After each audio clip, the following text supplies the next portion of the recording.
Alors bonjour et à tous. Voilà, donc je me présente, Jean-Luc Lasquelec, donc je suis le fondateur de Wallcrypt et Wallcrypt organise bien des webinars sur la thématique de la blockchain, son écosystème, afin de présenter de manière concrète les applications concernant donc la blockchain.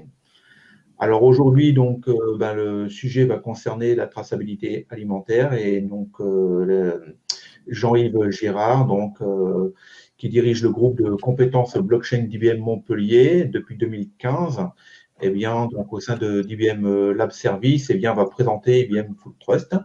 Donc, il travaille sur la mise en place du réseau blockchain et du développement d'applications pour des grands comptes et aussi des jeunes pousses. Alors, il y a son équipe qui est derrière les projets tels que Plastibank, OZTrade en France. Et son équipe et lui-même eh bien, interviennent dans des meet-up au sein d'incubateurs, d'événements pour présenter le projet Hyperledger et également au sein d'écoles telles que celle de Montpellier Business School. C'est à Paris. Voilà, donc. Et nous recevons donc après je vais laisser la parole donc à Jean-Yves et aussi donc eh bien donc nous avons Clément Bidan qui est le vice-président de Cryptosphère, l'association donc des étudiants dans le secteur de vice-président pour l'école centrale Marseille. Voilà, j'allais le dire, donc vice-président de l'école centrale Marseille. Qui va donc, eh bien, donc être le co-animateur, je dirais, donc, de ces webinars qui durent une demi-heure. Alors, je le précise, pour les personnes, donc, il y aura un replay au niveau de ce webinar. Ce que je propose, c'est Clément, si tu veux dire quelques mots sur donc Cryptosphère, et puis ensuite on laissera la parole à Jean-Yves.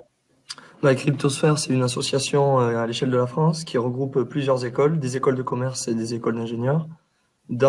Autour de la technologie blockchain, on dispense des formations à des entreprises qui ne connaissent pas encore cette technologie. Et moi, plus particulièrement, dans l'école d'ingénieurs, on a un lab. Donc, en fait, on développe, par exemple, sur Solidity, donc la blockchain d'Ethereum, des petits contrats. On essaye de s'initier au développement de blockchain. Et donc, on fait des petits projets et après, on va essayer de faire des plus gros projets, notamment peut-être avec la ville d'Aix qui aimerait faire un Nextcoin comme monnaie locale basée sur une blockchain. Voilà, petit exemple. Ah bon, ce sont de beaux projets, en tout cas. Ouais. On constate surtout que les écoles s'intéressent aussi donc, de près à cette nouvelle technologie qui est la blockchain. Voilà, donc on va passer maintenant la parole donc, à Jean-Yves, oui. Et puis laisser le soin bien de présenter IBM Food Trust. Merci, voilà. Merci Jean-Luc. Donc, IBM Food Trust. Donc, de quoi parle-t-on? Donc, ici, on parle d'une blockchain d'entreprise dédiée à l'écosystème de l'agroalimentaire. Donc, blockchain d'entreprise veut dire qu'on n'a pas une blockchain ouverte. Ce sont uniquement les acteurs de cet écosystème qui vont pouvoir se connecter. Donc, on va avoir besoin très souvent, pour ce type de blockchain d'entreprise, de réseaux de technologies dites permissionnées, c'est-à-dire que vous avez une identité. Donc, dans la blockchain, ça correspond à une clé privée et une clé publique qui vous sont attribuées, donc par un ou des environnements, enfin des institutions qui sont habilitées à le faire. Donc, dans le cas de Food Trust, qui est une solution gérée par IBM, ça va se traduire par une adhésion à un service en ligne qui peut être payant ou pas. Donc, je pourrais vous détailler ou si vous avez des questions plus précises. Mais disons que un abonnement mensuel vous permet de vous connecter à ce réseau de blockchain et d'y effectuer des opérations. Alors, pourquoi on est obligé de procéder comme ça avec une entreprise? Eh bien, parce que vous avez des soucis en termes pour sécuriser, par exemple, un consensus. Donc, vous devez vous assurer que ce n'est pas n'importe qui va valider une transaction qui vous impacte. Et surtout, vous avez un souci très très fort sur la localisation des données, sur la confidentialité des données. Donc, avec ce genre de réseau permissionné, vous avez des moyens de garantir que vos données sont stockées sur, par exemple, un sous-ensemble de nœuds. Si vous avez des prérequis sur, par exemple, devoir stocker vos données sur un pays particulier, vous pourrez le faire avec ce genre de technologie. Donc, pour vous détailler, on peut déjà commencer par la problématique, les problématiques actuelles de l'industrie agroalimentaire. Enfin, je pense que vous pouvez en avoir une certaine idée. Donc, on l'a vu à travers différents, je dirais, scandales qui se sont déroulés malheureusement avec la vente de cheval. Bon, pour remontrer très très loin avec le problème de la vache folle. On a eu Lactalis. Vous avez aussi, plus récemment, je lisais ce problème des kiwis vendus comme étant des kiwis français, mais qui en fait provenaient d'Italie. Vous avez une grande inquiétude, je dirais, sur les produits que l'on mange, leur provenance, et du fait d'une chaîne d'approvisionnement de plus en plus complexe et qui s'internationalise, il devient très difficile d'avoir une vue bout en bout des produits qui composent ce que l'on vous met dans votre assiette. Et vous avez une réelle défiance à ce sujet de la part du consommateur. Donc, pour vous donner une ordre d'idée, aujourd'hui, si vous avez un problème avec un produit, remonter l'ensemble de la chaîne prend entre 2 à 3 semaines. Donc, c'est un problème. Un autre souci, c'est que si vous avez un souci avec un produit qui est ponctuel, qui peut-être ne concerne que 1% du produit, vous allez malheureusement impacter l'ensemble du marché. Donc, si vous avez un problème avec les épinards, comme ça c'est déjà produit aux États-Unis, en 2 semaines, vous êtes capable de tuer l'ensemble du marché des épinards. C'est-à-dire que la défiance sera telle que vous n'allez plus pouvoir en vendre.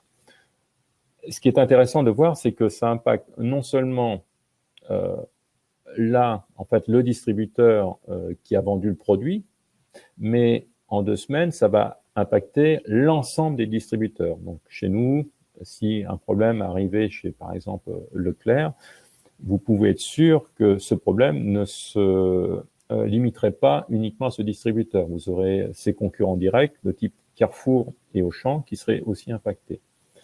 Et là, on voit un critère assez fort pour pousser une solution de type blockchain, puisqu'il y a un intérêt mutuel dans cet écosystème qui est constitué certes de différents acteurs, mais de compétiteurs directs. Vous avez un réel intérêt à mettre en place une solution de blockchain pour partager des informations. Donc, un autre sujet, donc, je l'ai dit, une chaîne d'approvisionnement qui se globalise. Donc, vous importez des produits qui viennent de partout dans le monde. Donc, on cherche à optimiser les coûts, des coûts de transport, limiter les pertes. Une autre problématique que l'on cherche à résoudre est le gaspillage. Donc, sachez qu'on jette 1/3 des produits qui vous sont proposés, parce que quand ils arrivent, peut-être que vous n'avez pas envie de les acheter, ou qu'ils ne sont plus assez frais, ou qu'ils sont restés stockés pendant trop longtemps. Et une autre information intéressante est cette défiance des consommateurs. Donc, vous voyez, regardez ce sondage. En fait, si on est capable d'apporter suffisamment de transparence sur la traçabilité du produit, on peut gagner la confiance et la loyauté du consommateur. Donc, si vous vous rappelez, peut-être vous êtes au courant de l'effort autour de la blockchain fait par Carrefour. Donc, un des objectifs, si vous voulez, c'est d'apporter cette transparence et certainement de gagner la confiance et l'adhésion à la marque du consommateur. Donc, voilà les problématiques que l'on essaie d'adresser avec une solution de type Food Trust. Alors, en quoi la blockchain répond aux besoins? Alors, je dirais, ce que l'on cherche à faire ici, c'est pas d'utiliser la blockchain à tout prix, mais c'est certainement de digitaliser un process où il y a encore beaucoup de ce qu'on appelle de processus papier. C'est-à-dire que des documents sont signés et sont partagés par écrit. Alors, c'est sujet à erreur.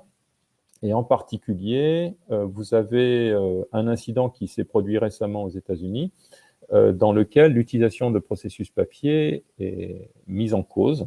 Donc, on peut s'attendre à l'avenir à des régulations qui nous viendraient certainement des États-Unis, voire de Chine, et qui obligeraient à une utilisation de technologies digitales pour implémenter une traçabilité des aliments.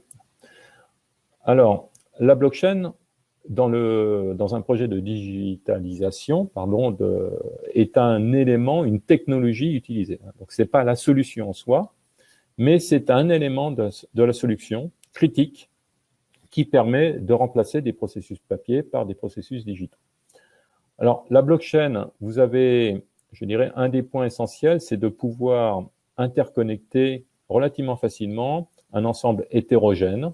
Donc, qui dit ensemble hétérogène dit problème de standardisation, dit souci de sécurité, dit problème de défiance les uns par rapport aux autres. Donc, la blockchain, en termes techniques, répond assez élégamment à ce problème de confiance.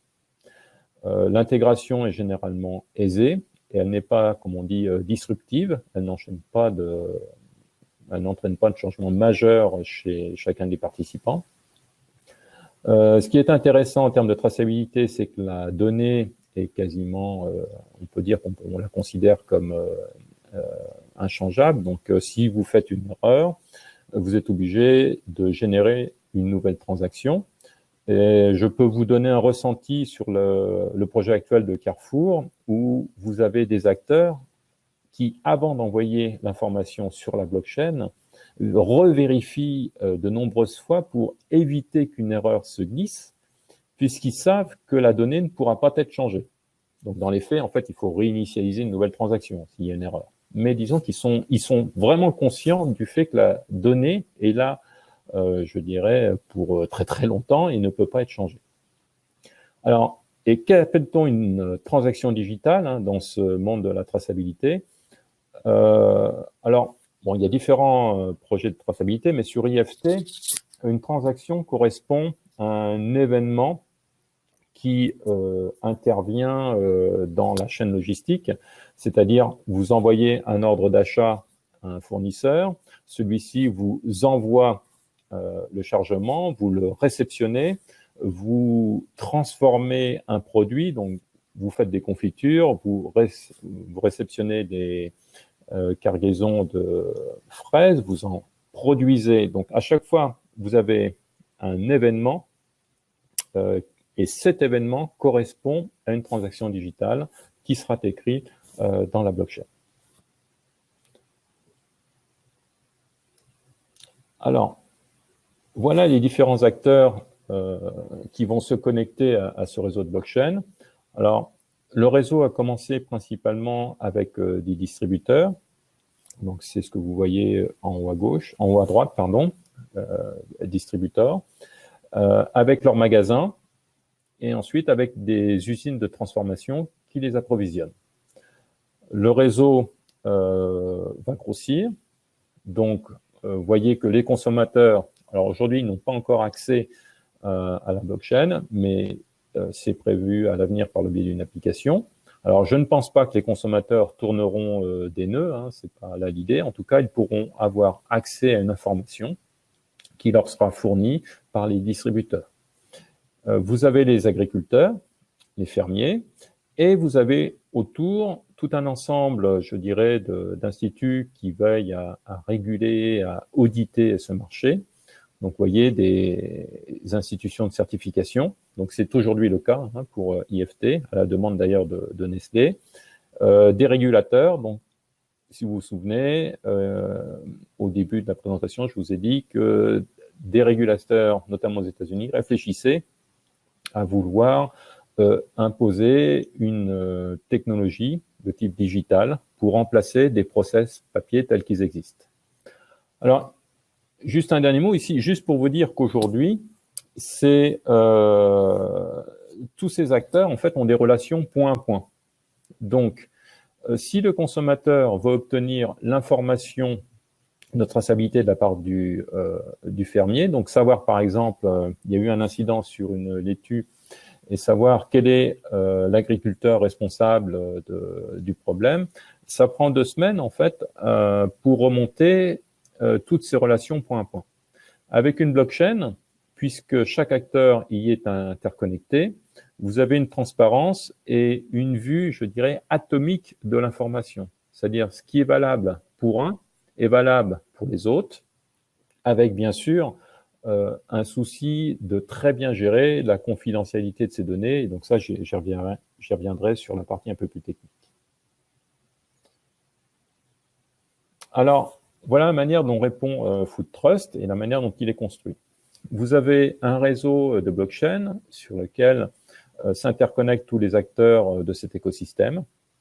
La solution ne se résume pas, loin de là, uniquement à la blockchain. Donc, vous avez la réponse à chacune des problématiques se fait par le développement d'un applicatif.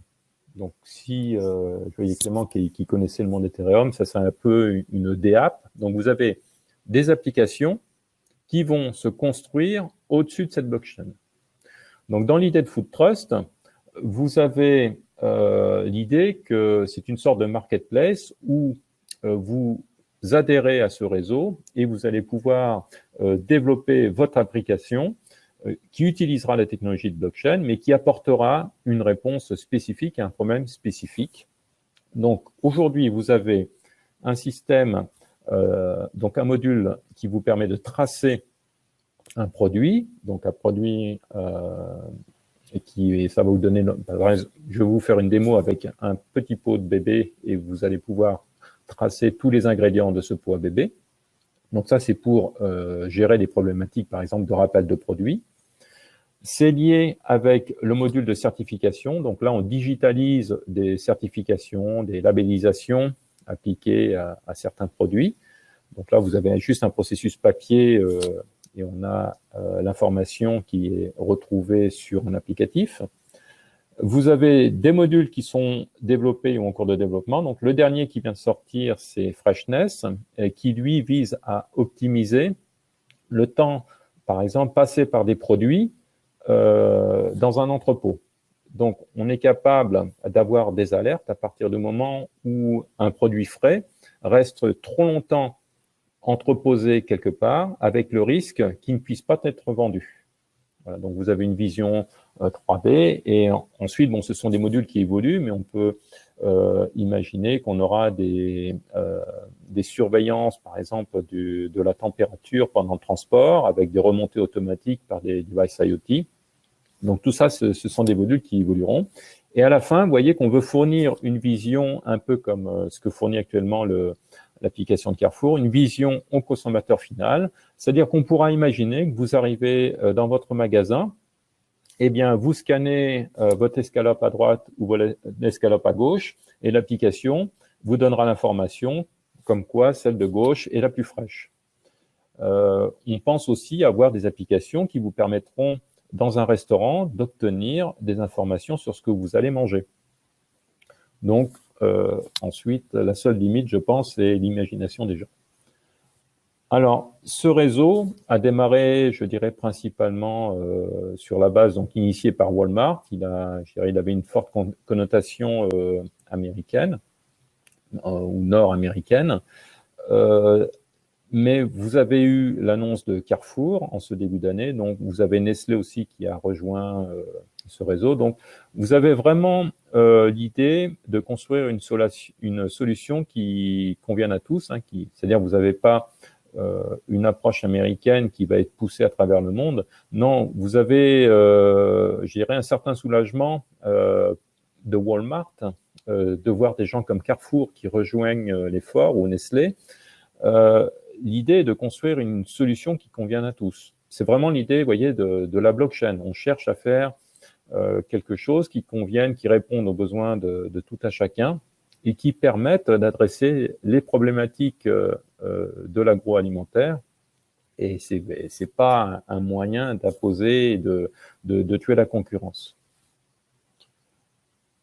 Alors, techniquement, parce que je pense que certains d'entre vous auront la question, je vous ai ici mis, alors bon, c'est pas tous les détails, mais ça vous donne une idée de la manière dont la solution est construite. Donc, vous avez un réseau de blockchain qui repose sur la technologie, alors là, qui est IBM, qui s'appelle IBM Blockchain Platform. Donc, IBM Blockchain Platform est un packaging de la technologie Hyperledger Fabric. Donc, c'est quelque chose où vous avez des couches supplémentaires qui en gèrent la gouvernance, qui en gèrent le monitoring, le rajout de nœuds. Ces nœuds ont été déployés initialement sur des data centers IBM. À l'avenir, chacun des membres pourront héberger des nœuds. Donc, déjà, des acteurs comme Walmart vont commencer à déployer des nœuds chez eux cette année, et c'était un prérequis pour Carrefour de pouvoir avoir ses propres nœuds dans ses data centers. Donc, si les gens habilités à stocker des données, les gens habilités à pouvoir valider une transaction résident dans ce réseau, qui n'est pas ouvert, qui est sujet à validation, c'est-à-dire à adhésion. Le réseau donc n'utilise pas de mining pour se subventionner. Ce n'est pas en utilisant les smart contracts du réseau que vous générez des crypto-monnaies. Donc ici, vous avez une adhésion qui est payée au mois et qui va vous permettre l'utilisation ou le rajout de nœuds sur ce réseau. Alors, ce sont, vous voyez, ces Trust Anchors, c'est-à-dire des entités habilitées à pouvoir opérer, à pouvoir faire fonctionner ce réseau. Vous avez une technologie donc disponible sur le réseau permissionné qui vous permet, vous voyez, ce Private Data Channel. Donc, ce sont des technologies qui vous permettent de contrôler là où est stockée l'information.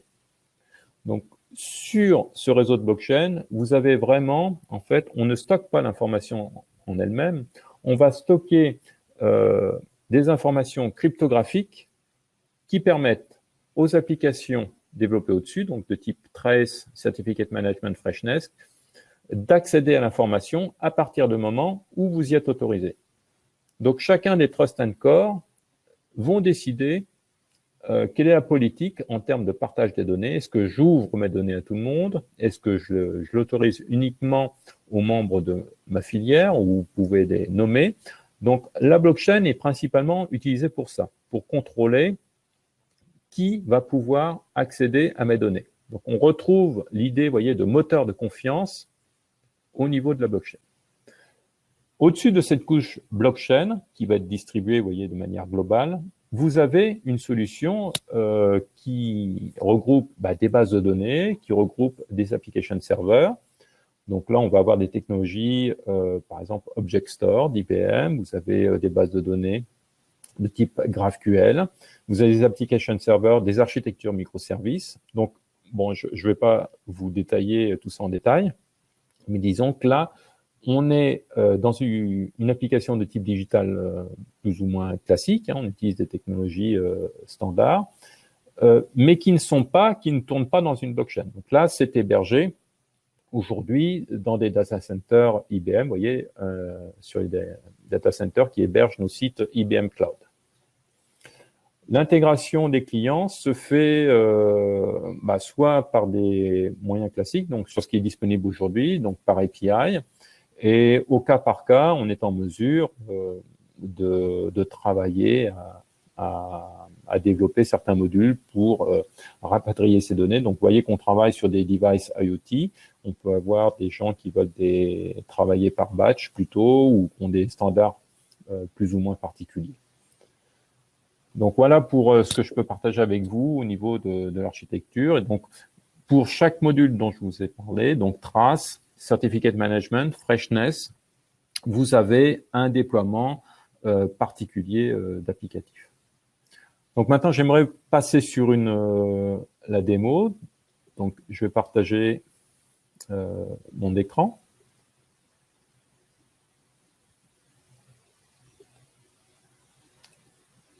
Voilà, je passe sur l'applicatif. Donc là, ici, je me suis logué. Je me connecte sur le portail Food Trust. Donc, c'est un environnement de démo, mais qui inclut quand même certaines données de production. Donc, en fonction de l'abonnement, en fonction de mon type d'utilisateur, donc suivant que je suis un agriculteur ou que je suis un employé de Carrefour, je vais avoir accès à un certain nombre d'applications que vous pouvez voir ici. Donc, aujourd'hui, on retrouve Trace, Certificate, Freshness. Les autres données, en fait, sont des modules standards qui permettent le rajout, la définition, par exemple, de produits ou un rajout de données. Donc, ce que je veux vous présenter aujourd'hui, c'est ce module Trace, qui est, je dirais, le plus impressionnant. Donc, on va pouvoir tracer l'origine d'un produit. Donc, c'est utilisé, par exemple, j'ai eu un problème avec un pot bébé. Donc, on va... Alors, sachez que dans une blockchain, on réunit des gens qui n'ont probablement jamais travaillé ensemble, donc ils doivent communiquer les uns avec les autres. Donc, une des premières problématiques de la blockchain est de standardiser ou d'utiliser un standard pour les données. Donc, ici, tous ces événements logistiques s'appuient sur un standard existant qui est celui de GS1, donc GS1. Donc, on va utiliser des Global Trade Item Number pour désigner un produit. Vous allez avoir des Global Location Number pour identifier une entité ou un lieu. Vous allez aussi un numéro particulier, par exemple, pour un numéro de palette. Donc, tout ça obéit à un standard qui est global. Donc, c'est la meilleure manière que les choses fonctionnent dans des environnements globalisés. Donc, je vais chercher mes petits pots bébés. Vous voyez qu'avec le temps, on en a un certain nombre. Donc, pour ma démo, il faut que je choisisse celui-là. Vous voyez, donc il a trouvé ce produit. Je vais maintenant chercher un lot. Donc, pour la démo, il faut que je donne des dates à partir du 1er septembre, l'année dernière, jusqu'en novembre. Donc, je cherche un lot de pots pour bébé qui m'a été livré. Alors, 31, 11, 2018. J'utilise le format A. Il n'y a que 30 jours au mois de novembre.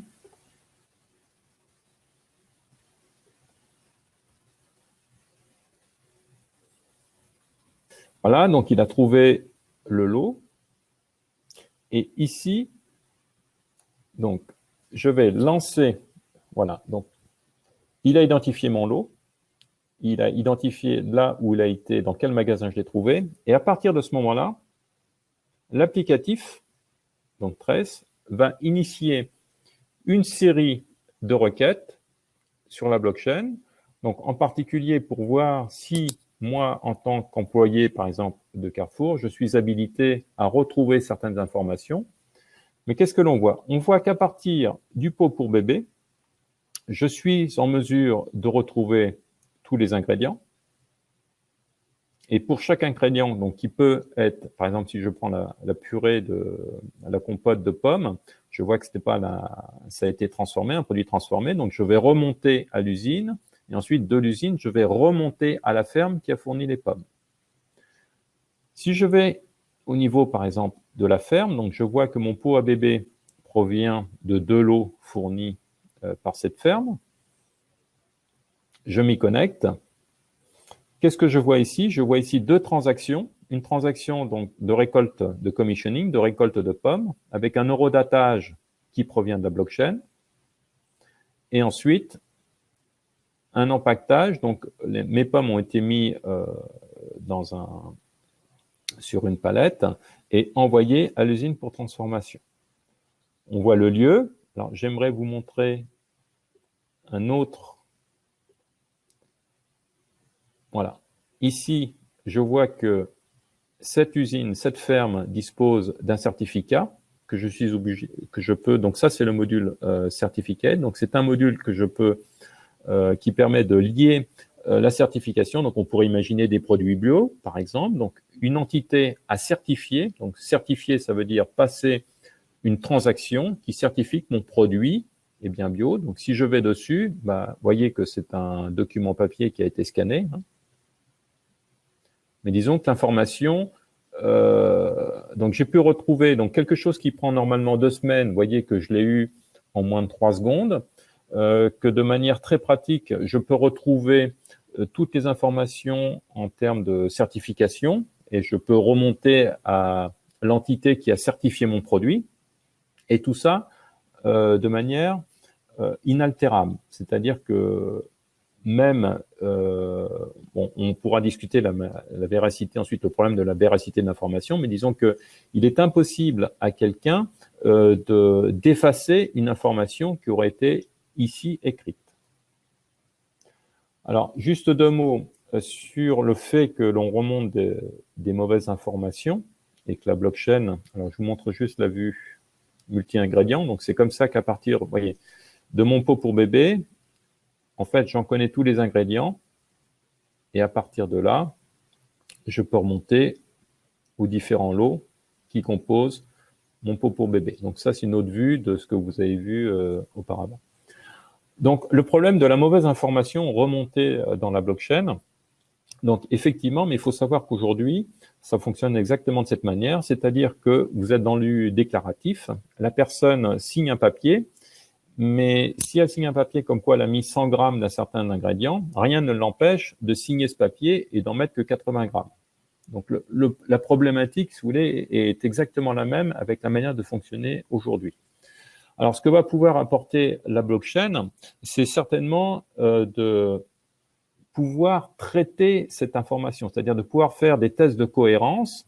Si vous avez 2 kilos de pommes qui vous arrivent en entrée, mais simplement plus, si vous en avez plus qui en ressortent à la sortie, c'est-à-dire que quelqu'un a apporté quelque chose.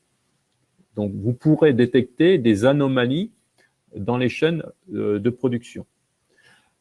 Alors, ça peut être fait par un smart contract, certes, mais on pense plutôt, vous voyez, à des systèmes de type cognitif qui seraient en mesure d'identifier des incohérences, par exemple dans les quantités tout au long de la chaîne de production. Alors, voilà, je pense que je pourrais éventuellement faire d'autres démos, mais je préfère vous laisser et vous donner plus de temps pour les questions. Donc on va passer aux questions et donc pour rebondir sur ce dont vous parliez, il y a une question d'Eric que je vais essayer de développer aussi parce que j'ai eu la même aussi. Est-ce que ce n'est pas trop chronophage et donc coûteux de rentrer les données dans la blockchain du fait que les données sont immuables une fois mises, c'est-à-dire qu'il va falloir porter encore plus attention à la vérification des données. Je peux prendre un exemple personnel. Par exemple, mon père est viticulteur, donc il produit du vin.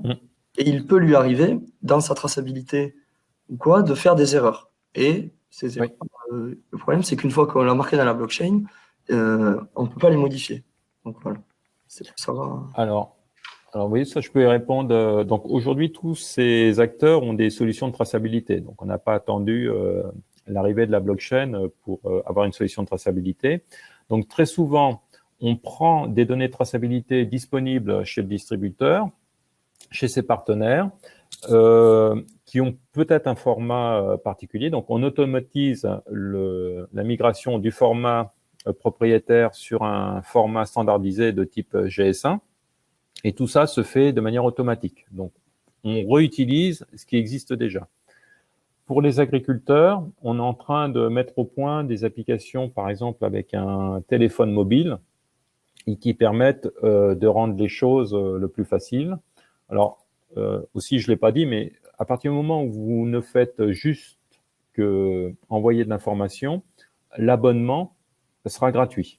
Donc, en fait, vous pourrez vous connecter à IFT sans avoir à payer. Donc, on essaie de rendre les choses le plus simple possible et à les automatiser. On essaie notamment, par exemple, d'avoir des devices IoT qui renvoient ces informations de manière automatique. Donc, si une palette passe devant un certain appareil, vous voyez, il va détecter qu'elle est mise dans le camion et à ce moment-là, l'événement est généré. Mais c'est vrai que si on reprend ce qui est fait aujourd'hui pour Carrefour, les gens, sachant qu'il ne faut pas faire d'erreur, enfin, vous pourrez toujours en faire, hein, il y en a qui sont faites, hein, vous vous trompez, bon, il est possible de corriger, mais ils ont toujours ce souci de relire 3 fois avant d'envoyer l'information. Bon, je pense que ça devrait se fluidifier avec le temps. Je ne pense pas, on essaie en tout cas, c'est pas le but que ça soit chronophage ou coûteux, hein. Le but, c'est justement qu'il y ait le moins de friction possible. C'est vraiment l'idée de la blockchain. Très bien. Donc merci beaucoup pour la réponse. Donc il y a une autre question de Damien qui demande plus une confirmation pour voir s'il a bien compris. C'était sur les nœuds. Donc il avait une première question, Oui. et après répondu. Et là donc c'est donc les nœuds sont ceux fournis par IBM de la plateforme plus les trusts Encore, les nodes. Donc il demande plus de précision. Alors, ils sont clairement identifiés. Alors les nœuds, donc effectivement, aujourd'hui, on utilise la solution technique IBM Blockchain Platform. Et derrière, vous avez une technologie open source qui s'appelle Hyperledger Fabric. IBM Blockchain Platform est une technologie multi-cloud. Donc, on a possibilité, si vous voulez, de pouvoir déployer des nœuds de cette blockchain chez vous, dans votre data center, ou éventuellement dans des systèmes de cloud, même de type Amazon. On prévoit de supporter Azure, si c'est pas déjà le cas. Mais c'est pas réservé au data center IBM. En revanche, ici, il y a un très gros souci de sécurité. Donc, il y a des technologies pour protéger les clés. Donc, on a un réseau permissionné. Je vous ai dit que vous avez des clés privées et des clés publiques. Vous avez un problème au niveau de la localisation des données. Donc, on a des environnements qui sont hyper protégés. Et en cela, IBM a une réponse particulière, donc avec ces technologies. Ce sont des nœuds qui sont ultra sécurisés. Donc ça, ces nœuds-là, vous n'allez pas pouvoir les trouver chez les data centers, enfin pas encore, hein, chez les data centers Amazon. Donc on les trouve uniquement dans les data centers IBM et encore pas tous. Donc en Europe, vous les trouverez à Francfort. Aux États-Unis, vous allez en trouver à Dallas. Donc on en aura un par géo. Et ensuite, mais des gens comme Carrefour n'auraient jamais accepté cette solution s'ils n'avaient eu la certitude de pouvoir déployer leurs propres nœuds. Donc, vous aurez possibilité de déployer, mais à ce moment-là, il faudra les opérer, hein, vos nœuds, dans vos data centers. Donc, cette technologie IBM Blockchain Platform peut se déployer chez vous. Voilà. Maintenant, il faut payer, en fait, il faut quand même acheter le logiciel à IBM pour pouvoir vous connecter. Donc, oui, cette notion de Trust and Core, en fait, c'est dans le cadre de blockchain permissionné, vous avez des nœuds qui sont des nœuds de confiance, et pour être classifié nœud de confiance, il faut éventuellement passer s'enregistrer. Donc, quelqu'un qui veut rejoindre l'IFT, si vous voulez, on va d'abord vérifier qui ils sont, si c'est pas des petits rigolos, c'est-à-dire des gens vont IBM se porte garant pour vous. Voilà. Donc, vous rejoignez IFT, mais on regarde qui vous êtes. Donc, vous avez des nœuds de confiance qui suivent peut-être un processus un peu formel pour pouvoir s'enregistrer. Vous n'avez pas une gouvernance totalement ouverte. C'est-à-dire, dans un réseau, si je compare avec Bitcoin, où vous installez un logiciel, et à partir de ce moment-là, vous faites partie du réseau. Sur ces réseaux d'entreprise, ce n'est pas possible. On ne peut pas permettre d'avoir, pour des soucis de sécurité, on ne peut pas permettre à tout à chacun de rejoindre le réseau. Donc, vous avez cette notion de réseau permissionné, c'est-à-dire une clé qui vous est fournie à partir du moment où vous êtes quelqu'un qui a passé ce petit process formel. Donc, on vous a identifié, on sait que vous êtes, par exemple, une entreprise localisée en France, ça a été répertorié. Donc, vous avez un accès qui vous sera tout aussi ouvert une fois que vous aurez votre clé, mais il faut avoir un petit processus formel au départ avant de vous autoriser. Et donc ça se fait par ce mécanisme de réseau permissionné.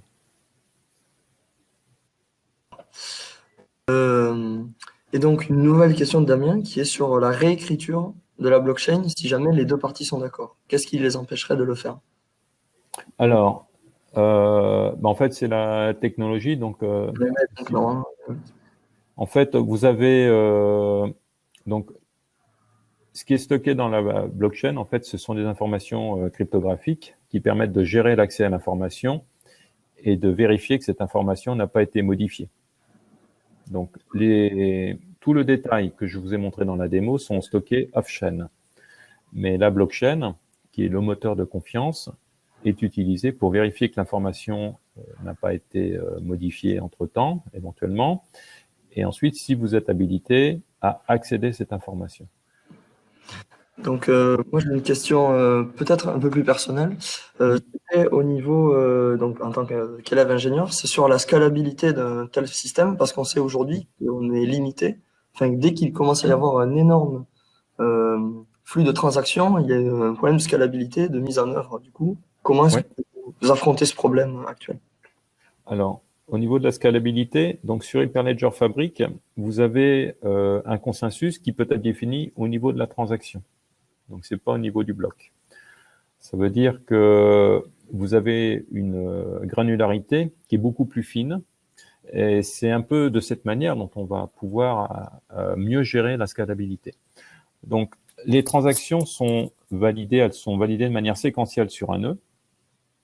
Vous avez donc possibilité, en rajoutant des nœuds, de pouvoir monter en nombre de transactions par seconde.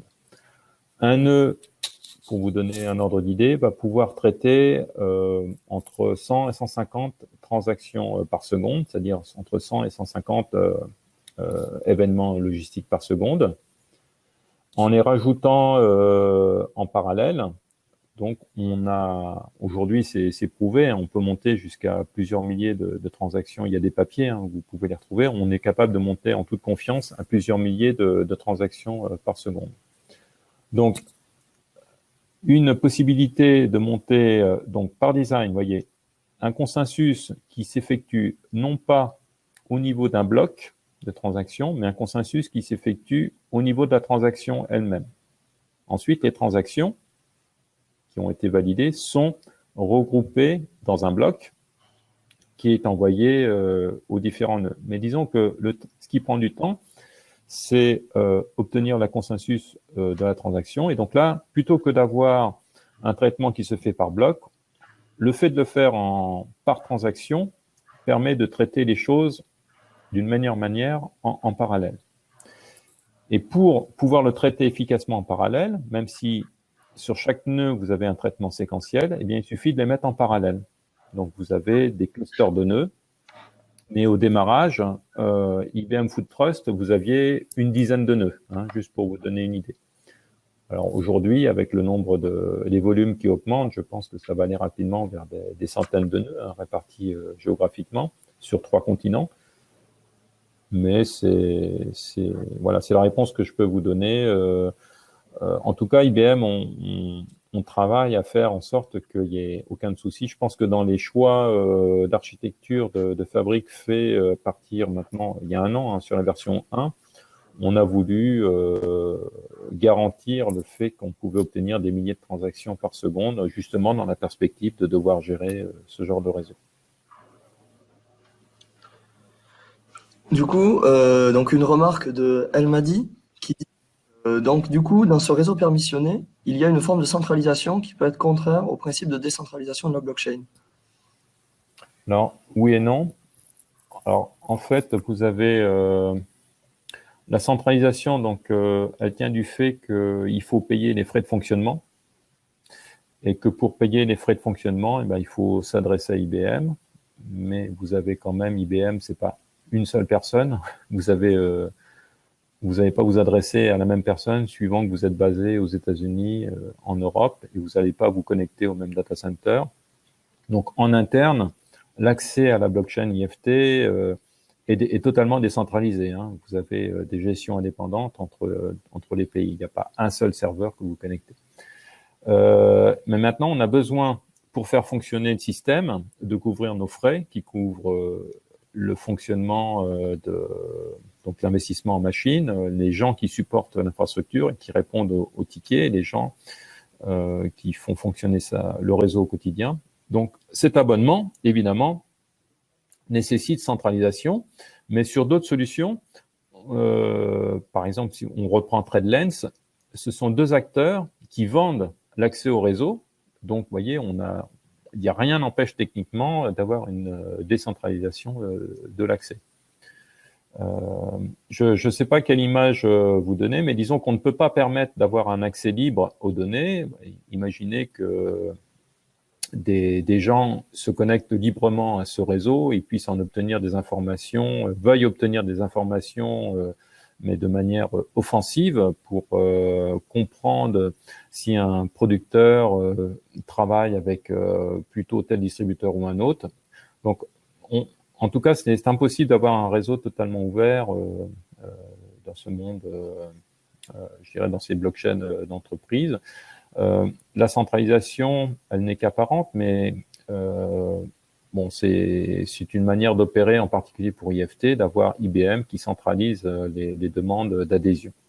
Mais, comme je vous l'ai dit, on a une marketplace, donc les gens qui développeront les applications ne se résument pas à IBM. On peut imaginer qu'une jeune pousse achète l'abonnement, donc se connecte l'adhésion au réseau et développe sa propre application. Et ensuite, ils revendront l'utilisation de cette application sans passer par IBM. Je ne sais pas, Jean-Luc, si on a 7 temps encore ou si on accepte une dernière question. On t'entend pas, Jean-Luc, tu as ton micro coupé. On d'Éric, éventuellement. D'accord. Je te laisse la lire. Donc, Eric, une nouvelle question qui parle pour des plus petites structures. Est-ce que ce système qui paraît complexe peut être mis en place dans une TPE spécialisée dans le circuit qui cherche à tracer ses produits en B2C? Alors, oui. Alors, en fait, je pense que c'est même plutôt simple parce que au niveau de la mise en place d'une blockchain, ce n'est pas votre souci. Donc, vous demandez juste un abonnement. Le prix de l'abonnement dépend de la taille de votre entreprise. Donc, pour une TPE, ça sera certainement beaucoup moins cher que Carrefour. Et Carrefour, sachez-le, le prix de son abonnement au prix catalogue est de 20 000 € pour l'ensemble des produits et l'ensemble de ses magasins, l'ensemble de ses filières par mois. Donc, pour une TPE, le prix devrait se situer, je pense, faudrait que je retrouve l'information, mais autour de quelques milliers d'euros par mois, ce qui, je pense, a sa portée. Donc, vous n'avez pas à vous soucier de la mise en place du réseau de blockchain, vous n'avez pas à vous soucier de l'opérer ou le sécuriser, et vous avez une API qui est liée donc sur le GitHub. Sur le GitHub, regardez, cherchez IBM Food Trust. Donc, cette API est fournie librement et vous permet d'utiliser. Donc, on développe les applications de cette manière. Donc, principalement, vous chargez des données et à partir de là, vous êtes capable de les interroger. Alors, ce qui se produit, c'est qu'on ne permet pas toutes les interrogations parce que vous voyez la complexité. On peut imaginer que certaines requêtes très complexes peuvent écrouler. Par exemple, je veux savoir tous les camions qui sont passés sur tel lieu de telle date à telle date et qui portaient tel type de produit. Donc, les requêtes, si elles sont hors des requêtes standards fournies, sont évaluées et à partir de là, bon, ça peut donner suite à un abandonnement au niveau du contrat, mais disons que, grosso modo, vous avez une API qu'on ne programme pas en utilisant le SDK d'Hyperledger Fabric. Vous utilisez IFT par le biais d'API qui sont documentés sur donc IBM Food Trust, un site GitHub que je pourrais fournir éventuellement en commentaire pour que vous puissiez, si vous ne le trouvez pas. Très bien, écoutez, merci. C'était vraiment très intéressant. On va devoir arrêter puisqu'effectivement on avait prévu une demi-heure, donc on a un peu débordé, mais ça veut bien dire que le sujet est très intéressant. En tout cas, l'explication était très claire. On s'aperçoit effectivement c'est un peu l'objectif, je dirais, de ces webinaires, de pouvoir bien comprendre à quoi sert cette technologie blockchain. Bon, il n'y a pas que la blockchain, mais à quoi sert cette technologie, ce qu'on peut en faire. Et effectivement, on s'aperçoit que c'est vraiment très, très intéressant. En tout cas, je remercie, toutes les personnes qui ont suivi ces webinaires. Pour les personnes qui n'ont pas pu le suivre, il y a le replay. Même les personnes qui l'ont suivi, d'ailleurs, si vous souhaitez le revoir, vous avez accès à ce replay. Donc, je tiens donc, Jean-Yves, à te remercier pour ton intervention. Oui. Non, c'était vraiment très très bien. En plus, ça s'y prêtait bien, donc de par, je dirais, tes études. Et puis, évidemment, eh bien, je remercie aussi nos différents partenaires, tels que la Tribune, partenaires médias, pour pouvoir nous avoir aidé à faire la promotion, je dirais, de ce webinaire. Alors, écoutez, autrement, je vous invite donc dans quelques temps, très prochainement, la vidéo sera aussi mise en ligne sur la chaîne YouTube de Wallcrypt. Et je vous invite aussi à nous suivre sur notre compte Twitter, Wallcrypt, Facebook, Instagram. Merci à toutes et à tous. Et puis, bien écoutez, à la prochaine sur d'autres thématiques proposées par des experts sur la blockchain. Merci et au revoir. Merci, au revoir.